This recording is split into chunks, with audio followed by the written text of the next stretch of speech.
Assalamualaikum warahmatullahi wabarakatuh. Ketemu dengan saya Devi Juliani, guru bidang studi sejarah di SMA Islam An-Nizam Medan. Hai, apa kabarnya nih? Semoga sehat selalu dan masih tetap semangat ya belajar dari rumahnya. Kita ketemu dalam mata pelajaran sejarah, pastinya kita akan membahas materi-materi sejarah yang menyenangkan. Oke baik, nah hari ini kita akan bahas lanjutan dari peristiwa di Eropa yang berpengaruh terhadap kehidupan umat manusia. Oke, sebelum kita memulai pembelajaran hari ini, ada baiknya kita lafazkan basmalah terlebih dahulu. Bismillahirrahmanirrahim, semoga pembelajaran hari ini dimudahkan dan dilancarkan. Amin, amin ya robbal alamin. Oke, kembali nih ke materi kita.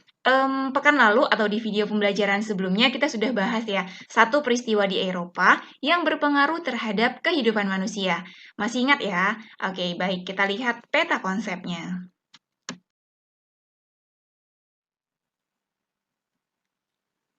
Nah, ini alur pembelajaran kita di bab 2 ya, peristiwa di Eropa yang berpengaruh terhadap kehidupan umat manusia.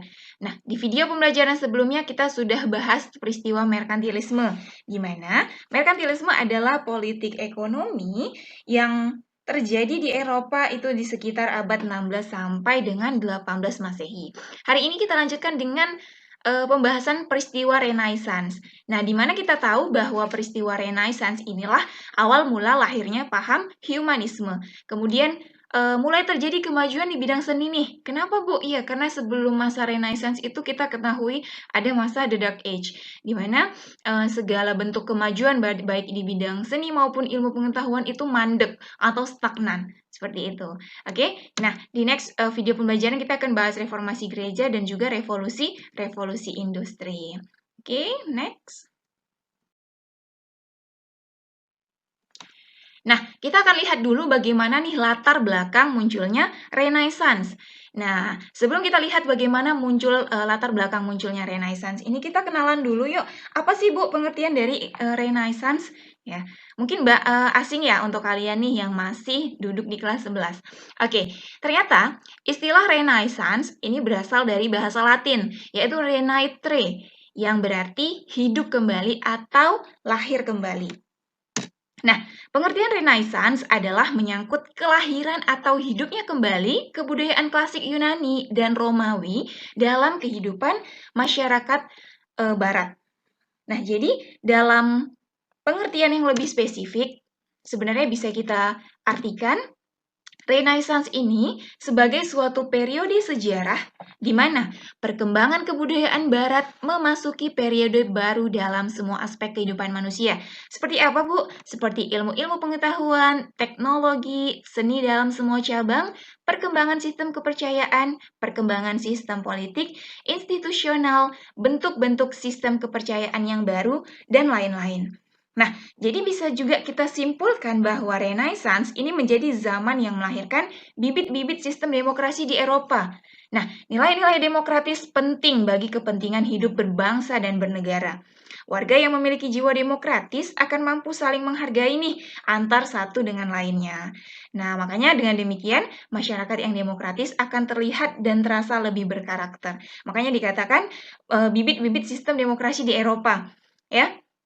Oke, nah secara historis pemakaian kata Renaissance ini pertama kali dikemukakan oleh Jules Michelet, seorang sejarawan Prancis yang lahir di abad ke-18 dan mulai terkenal di dunia barat pada abad ke-19 karena karyanya yang berjudul History of France yang menekankan bahwa masa romantik abad pertengahan bukanlah sama sekali tidak berguna bagi perkembangan kebudayaan barat. Oke, kita lihat secara sejarahnya. Renaissance adalah suatu gerakan yang meliputi suatu zaman nih, ketika seseorang merasa dirinya telah dilahirkan kembali dalam suatu peradaban. Nah, maksudnya gimana, Bu? Di dalam proses kelahiran kembali ini, ya kan? Jadi, seseorang kembali pada sumber-sumber murni bagi pengetahuan dan keindahan. Mungkin masih bingung ya, Renaissance, masa hidup kembali atau lahir kembali, emang sebelumnya terjadi apa? Seperti itu. Oke, kita bahas nih di slide selanjutnya. Nah, jadi tahukah kalian bahwa pada abad pertengahan, kita tadi sudah singgung ya, pada ada kata abad pertengahan. Jadi, abad pertengahan ini adalah sekitar abad ke-5 sampai dengan abad ke-15 Masehi ya. Nah, di mana pada abad ke-5 sampai abad ke-15 ini dikenal dengan namanya The Dark Age. Nah, The Dark Age ini kalau kita artikan ke dalam bahasa Indonesia, maka ini adalah zaman kegelapan. So, jadi dari awal abad ke-5 sampai dengan abad ke-15 ini dikenal dengan masa The Dark Age tadi, masa kegelapan. Kenapa Bu dikatakan sebagai zaman kegelapan atau masa kegelapan? Jadi, ilmu pengetahuan terkesan berjalan di tempat atau stagnan tadi. Nah, ini terjadi lantaran perkembangan ilmu pengetahuan sangat dibatasi oleh gereja, sehingga mendorong adanya kebangkitan peradaban modern Eropa yang dikenal dengan nama Renaissance. Nah, jadi pada masa itu, ya, pada masa The Dark Age ini, dominasi gereja hampir berada di dalam semua aspek kehidupan masyarakat dan negara. Nah, jadi pada masa The Dark Age ini kayak kehidupan manusia itu stagnan dan mereka hanya kayak mikirin kematian aja, ya, hanya memikirin tentang akhirat. Makanya di sini dikatakan dominasi gereja ini bersifat skolastik. Semua bertujuan untuk akhirat. Jadi nggak perlu nih perkembangan ilmu pengetahuan, nggak perlu nih perkembangan seni ataupun perkembangan lainnya. Karena kita hidup cuma mikirin akhirat nih. Nah, ini nih dominasi gereja yang dimaksud pada saat itu. Nah, dan slogan pada masa itu yang terkenal adalah Memento Mori, ingatlah kematian. Nah, dominasi gereja ini memberikan efek yang buruk terhadap peradaban Eropa, di mana ilmu pengetahuan mengalami kemerosotan, terjadinya feodalisme, dan ekonomi yang terlalu fokus kepada bidang pertanian tanpa mengembangkan sektor lainnya. Nah, jadi bisa dikatakan kalau kita hidup atau masyarakat yang hidup pada masa The Dark Age ini, itu sangat terikat dengan doktrin gereja, seperti itu. Oke, kita lanjut. Nah, di zaman Renaissance, kita kembali lagi nih ke Renaissance ya, kita sudah tinggalkan masa The Dark Age. Nah, setelah selesai masa The Dark Age, maka muncullah nih yang kita kenal dengan Renaissance, zaman pencerahan atau zaman lahirnya kembali. Kenapa Bu dikatakan lahirnya kembali? Ya, lahirnya kembali perkembangan ilmu pengetahuan, baik itu teknologi, semua aspek kehidupan ya pada masyarakat Eropa pada masa itu. Nah, di zaman Renaissance, manusia hidup bebas dalam menentukan corak hidupnya. Tidak lagi terikat oleh doktrin gereja. Pengaruh Renaissance semakin lama semakin meresap di berbagai bidang hidup, sehingga bertambah banyak nih orang teristimewa dari golongan cendekiawan, mulai melepaskan diri dari kuasa firman Tuhan atau doktrin gereja tadi. Nah, ilmu pengetahuan dan kebudayaan umum mulai memisahkan diri dari ajaran dan dogma agama Kristen, terutama ilmu alam yang berdasarkan ilmu pasti, mulai bertentangan dengan pandangan gereja yang sampai semasa itu diajarkan dan dipercaya sebagai kebenaran ilahi. Oke, sedikit menyempurnakan bahwa masa The Dark Age ini Ibu katakan tadi adalah terikat oleh doktrin gereja, di mana masyarakat dituntut untuk kayak fokus nih terhadap kehidupan di akhirat, kayak kehidupan setelah kematian. Tetapi mereka tidak berusaha untuk mengembangkan ilmu pengetahuan tadi. Nah, maka muncullah cendekiawan-cendekiawan yang kemudian membuat sebuah gerakan untuk kembali mengembangkan pengetahuan baik itu dari segala aspek, ya teknologi, seni, dan lain sebagainya. Nah, oke, kita lihat kemajuan pada masa Renaissance. Nah, kira-kira Bu, kan dikatakan nih masa kelahiran kembali. Kemajuan apa sih yang terjadi pada masa Renaissance ini? Nah, jadi pada masa Renaissance terdapat 3 macam aktivitas yang dapat dianggap sebagai kemajuan pada saat itu. Ada 3 ya. Yang pertama, kelahiran kembali seni, kesusastraan, arsitektur, seni lukis, dan seni pahat. Nah, lalu yang kedua itu munculnya humanisme. Ya, yang tadi sudah di awal kita bahas pada peta konsep dikatakan bahwa masa Renaissance inilah yang melahirkan humanisme, ya, melahirkan paham humanisme. Lalu yang ketiga kemajuannya yaitu timbulnya kembali perhatian terhadap geografi, eksplorasi, dan ilmu pengetahuan alam.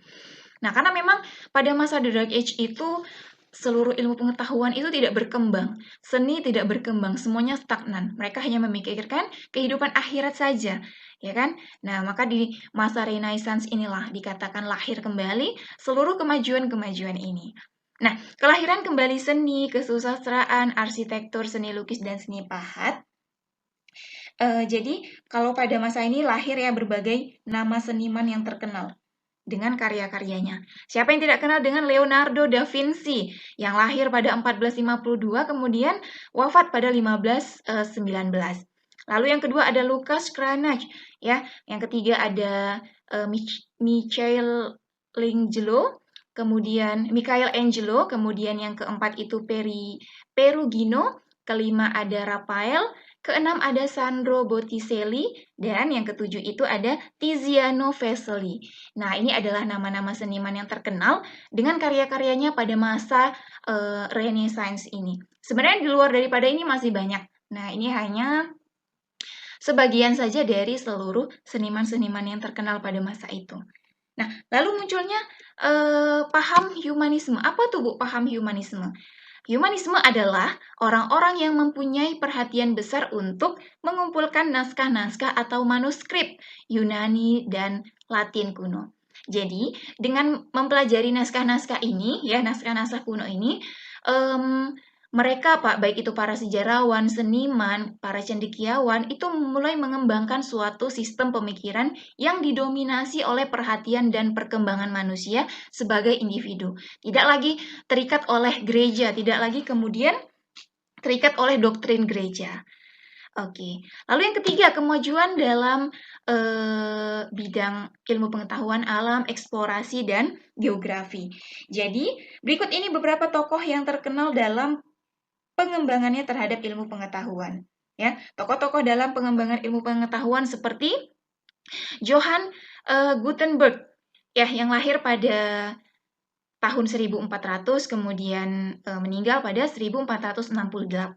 Ada juga Nicolaus Copernicus, yang ketiga ada Andreas Vesalius, keempat ada William Gilbert, kelima ada Galileo Galilei. Nah, mungkin kalian masih asing ya dengan nama-nama ini, tapi kalau misalkan sering-sering baca nih tentang abad pertengahan di Eropa, ini nama tokoh-tokoh yang selalu muncul ya di banyak literasi. Galileo Galilei. Kemudian yang keenam ada Johannes Kepler. Nah, ini adalah sebagian tokoh-tokoh pengembangan ilmu pengetahuan. Di luar dari ini banyak ya. Nah, ini hanya sebagiannya saja. Oke, inilah kemajuan pada masa Renaissance ya. Dia lebih terfokus kepada kemajuan pada ilmu pengetahuan alam, mulai muncul pengembangan pengetahuan, kemudian mulai muncul lagi dalam bidang seni ya kesusastraan, arsitektur, seni lukis dan lain sebagainya. Oke. Baik, bisa dilihat ini adalah gambar daripada kubah katedral di Florence, Italia, yang merupakan salah satu karya arsitektur di masa Renaissance. Nah, jadi di Italia ternyata gerakan Renaissance ini dilindungi oleh para paus, ya. Antara lain ada Paus Julius II dan juga Paus Leo X. Nah, di mana para paus itu memberikan dukungan kepada para sarjana dan seniman untuk mengembangkan berbagai karya ilmiah dan karya seninya. Oke, sampai sini materi singkat kita pada hari ini. Oke, nah tadi kita sudah bahas ya bagaimana latar belakang munculnya Renaissance, kemudian kemajuan-kemajuan yang terjadi pada masa Renaissance, sehingga dikatakan Renaissance ini adalah masa pencerahan atau masa hidup kembali, lahir kembali peradaban, perkembangan peradaban dan juga perkembangan kebudayaan Barat. Nah, dikatakan sebagai perkembangan kebudayaan Barat periode baru, seperti itu. Oke, baik, sampai jumpa di pembelajaran selanjutnya. Semoga materi hari ini mudah kalian pahami dan mudah kalian simpulkan. Oke, kita akhiri pembelajaran hari ini dengan melafazkan hamdalah. Alhamdulillahirrabbilalamin. Ibu tutup, Assalamualaikum warahmatullahi wabarakatuh. Demikian pembelajaran kita kali ini. Sampai ketemu di video-video pembelajaran selanjutnya ya. Jangan lupa like, komen, dan share video ini. SMA Islam Aniza Medan, unggul, cerdas, Islami. Wassalamualaikum.